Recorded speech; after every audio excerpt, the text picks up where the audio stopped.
Bonsoir à tous. Merci d'être parmi nous aujourd'hui et très bonne fête à toutes les femmes.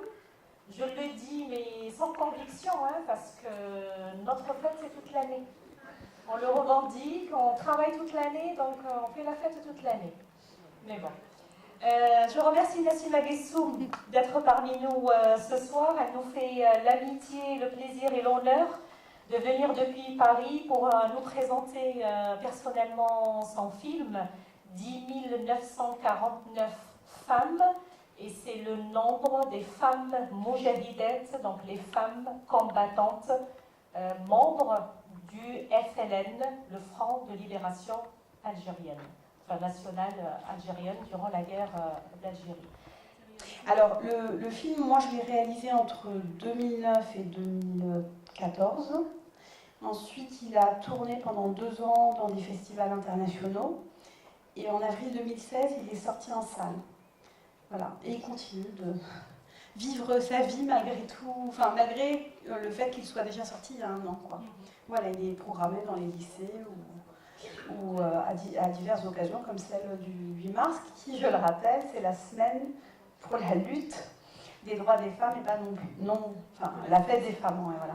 C'est vraiment, voilà.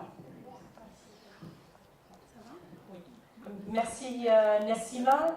Juste une précision, ce n'est pas une fiction, c'est l'histoire d'une femme, c'est un combat de femmes, c'est une lutte de femmes, et surtout c'est une analyse et un regard d'une personne. Elle raconte sa vie et elle analyse quelque chose qu'elle a vécu elle-même. C'est ce qui fait la différence avec un film fiction ou quelque chose... là, on est vraiment dans un récit de vie. Alors, on ne va pas tarder plus, on ne va pas faire durer le suspense. On vous souhaite une très bonne projection, très beau film. Et surtout, faites attention aux détails, parce que ce sont les détails qui vont enrichir le débat. Très bon film, à tout à l'heure.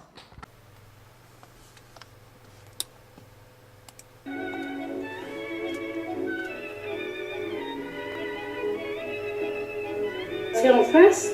Oui, encore un petit peu. Voilà. Là, vous aviez quel âge, Nassima? Quel âge aviez-vous, là? 33. J'aurais dû être chanteuse. On se trompe des fois dans la vie. Au lieu d'aller faire de la politique, je serais une grande chanteuse. Et je chanterais d'autres chansons que celles de Wanda, des chansons politiques.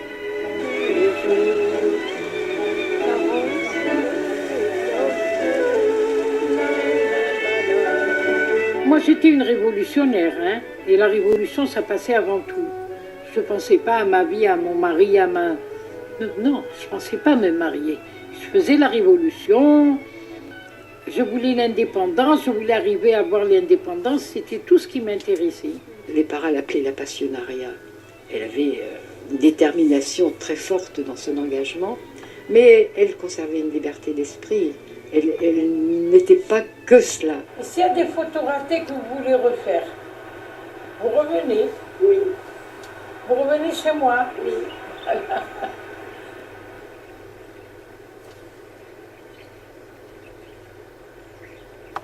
Alors moi, je voudrais parler de votre film. Oui, j'ai trouvé que votre film, la personne que vous avez mis dans votre film, elle est attachante, elle vous transporte, elle vous emmène dans quelque chose que moi, je suis très loin. Moi, je suis né en 52, et j'ai trouvé que ce film-là, il parle, vous avez voulu, à travers ce film, continuer la mémoire de ces femmes qui se sont battues pour l'indépendance de l'Algérie. Oui. Et ce que j'ai trouvé marrant dans votre film, c'est que on parle de son fils. Son fils, on le voit, juste quelques moments, il se couche devant la caméra, et on le voit. C'est un signe quelque part, ça me rappelle d'un jeune aussi, que j'avais pris une photo de ce gamin. Et ce gamin est parti dans un accident de la route. Et j'avais cette photo qui m'était restée, et j'ai mis 6 mois pour la redonner à sa sœur, pour lui dire que c'était la seule photo qui lui restait de son vivant. Et je crois que, quelque part par là, ce jeune homme que l'on voit juste quelques secondes, est-ce que c'est pas quelque chose aussi, parce qu'à la fin elle parle, qu'elle dit oui, elle en veut à ce Dieu qui lui a enlevé tout ce qu'elle aimait, et quelque part par là, ce Dieu lui a dit, on verra sur ce film ton fils, quelque part. Moi, ça me fait... Ah, c'est beau comme, Moi, ça me comme fait... interprétation. Oui, Alors, moi, je vois... Enfin, je suis très contente que le film vous parle comme ça, enfin, Ah oui. qu'il vous touche. Ouais. Et alors c'est dû d'abord au personnage qui a une personnalité très forte, qui est une femme d'une grande liberté, qui a l'art du récit aussi, l'art de se montrer, Oui, oui. et qui chante toujours des chansons de Brassens, de Henri Salvador. Et de Tino Rossi. Et donc, en fait, ce que j'ai voulu faire aussi, ce qui m'intéressait, c'est que je me disais que l'histoire des Algériens, voilà, c'est un sujet tabou, la guerre d'Algérie. Enfin, je trouve que c'est encore un sujet tabou en France. Et du coup, je me suis dit, ce serait bien qu'un jour, on écoute le récit que les Algériens qui l'ont vécu ont à faire un récit sans haine, parce que c'est pas du tout des personnages clivants qui sont dans la détestation. Ils ont mené une lutte, et donc il n'y a pas de haine de la France. Il y a la volonté de mettre fin à un système qui est un système colonial, et voilà. Et du coup, je me suis dit, c'est important que... J'aimerais que les spectateurs en France entendent cette histoire, et qu'ils puissent l'entendre jusqu'au bout, avec même les horreurs, parce qu'on parle de la torture. Bien sûr. Mais sans que les gens se sentent accusés, mais qu'ils puissent s'identifier. Oui. Que cette cause-là aurait pu être aussi la leur, en fin de compte. Tout à fait. Et du coup, en fait, j'ai choisi quelqu'un qui avait déjà cette capacité d'être un personnage de film, faut dire la vérité. Elle avait cet art de la séduction, elle parle bien, elle a un langage délicieux, je dirais. Elle est simple devant la caméra. Voilà, elle a un beau timbre, etc. Et donc, j'ai cherché quelqu'un avec qui il y aurait une sympathie aussi entre nous, pour faire que le spectateur se sente comme si lui aussi il était dans cette cuisine et qu'elle lui racontait son histoire. Et je pense que voilà, quand on voit une femme comme ça, j'ai eu les mêmes réactions en Égypte, au Burkina Faso, en Italie. Le film a beaucoup plu en Italie, où les gens se disent on dirait ma grand-mère résistante, on dirait ma grand-mère, oh j'aime ces femmes-là. Et ben voilà, je me suis dit l'important c'est que cette histoire et ce combat-là parviennent jusqu'aux spectateurs, sans qu'ils qu'ils puissent écouter cette histoire-là. Et il faut raconter l'histoire d'une certaine façon pour qu'on puisse l'entendre jusqu'au bout. Voilà. Ce qui est bien, c'est qu'elle a fait complètement abstraction de la caméra. Elle s'est livrée et on dirait que la caméra n'existe pas. On dirait que la caméra, c'est vous et elle, quelque part. Oui, il y a de ça. Mais en même temps, elle joue de la caméra.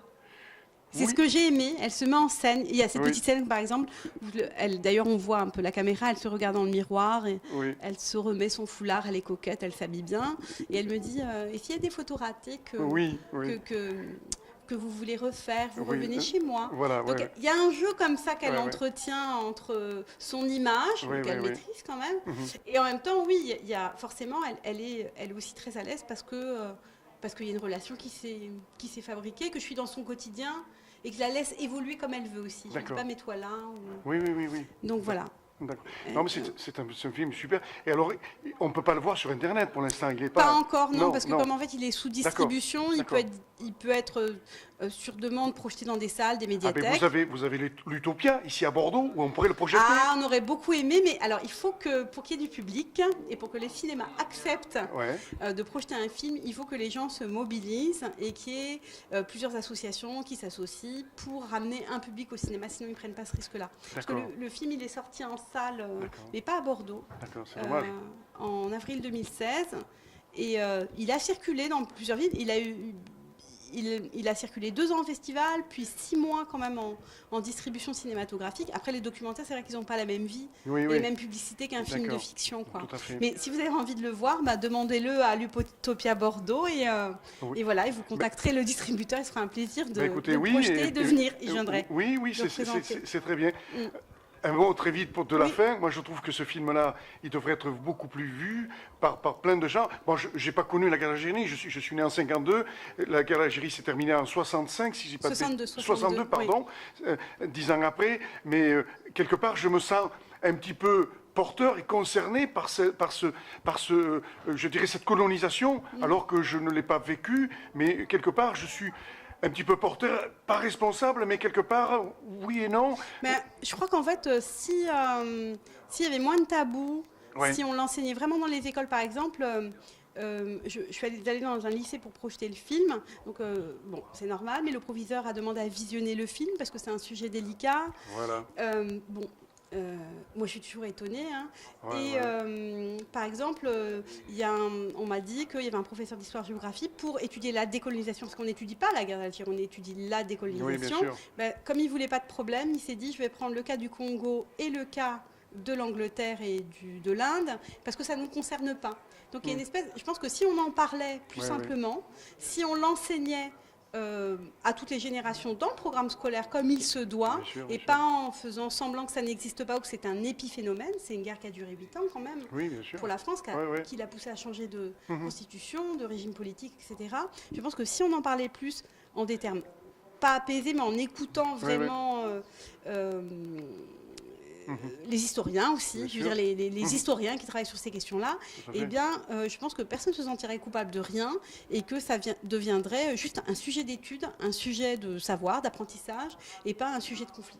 Et puis de penser à ceux qui sont partis à travers cette guerre aussi, avoir une pensée pour eux, parce que malheureusement, elle a fait des victimes des deux côtés. Oui, bien sûr. Mais alors, moi, je suis pour qu'on doit toujours célébrer nos morts, enfin, je veux dire, des deux côtés, mais je suis aussi pour qu'il y ait une espèce de détachement à comprendre, comment dire, c'est des phénomènes historiques. Je veux dire, l'histoire de l'Algérie, effectivement, elle rentre dans un mouvement de décolonisation et des peuples à disposer d'eux-mêmes, etc. Après que la France ait voulu garder l'Algérie, il y a un moment où on ne peut pas tout le temps perpétrer des systèmes inégalitaires. Il y a un moment où ça ne marche pas. Tout à fait. Ça n'a pas marché. Quelque part, votre film, c'est un hommage que vous vous rendez à celle qui est partie, quelque part. Oui, à ces femmes aussi qui se sont engagées, à des gens qui se battent pour la liberté, voilà, Ce qui est formidable, c'est que vous avez donné la parole à cette dame qui s'est vachement bien exprimée, qui nous a transportés, et que c'était léger, je veux dire, c'était pas lourd. C'est ça que j'ai trouvé formidable. Ah, ben écoutez, et qui nous a présenté ses amis aussi, dont une Française qui était, alors elle n'était pas dans le FLN, mais elle était sympathisante, elle comprenait la cause des Algériens, donc elle les aidait, qui était une amie de Germaine Tillon, et Nelly Forget. Et alors, moi, j'y tenais beaucoup parce que je me suis dit que j'ai toujours aimé, ce que j'aime en Algérie, dans l'état d'esprit, c'est le côté, l'humour des Algériens, parce que les Algériens ont beaucoup d'humour, ils ont une espèce d'ironie par rapport à leur vie, et face à la tragédie, ils réagissent avec beaucoup d'humour. Et je voulais que mon film ressemble, et cet état d'esprit-là. Et donc tous les gens qui rentrent dans ce film ont cet état d'esprit avec cet humour. Et je voulais pas que le film soit lourd, j'aime pas les choses lourdes. L'importance et la gravité sont reconnues, mais le film doit rester léger. Comme cette femme, c'était... Tout à fait. Elle, voilà. Mais c'est vrai qu'à la fin, je me suis senti un petit peu triste quand elle est partie. Je me suis dit, il est parti un monument qui racontait quelque chose, et j'ai trouvé ça m'a... J'avais pas la larme à l'œil, mais c'était limite. Je dis, ah mince, elle nous a raconté tout ça, et maintenant on la transporte, elle part aussi.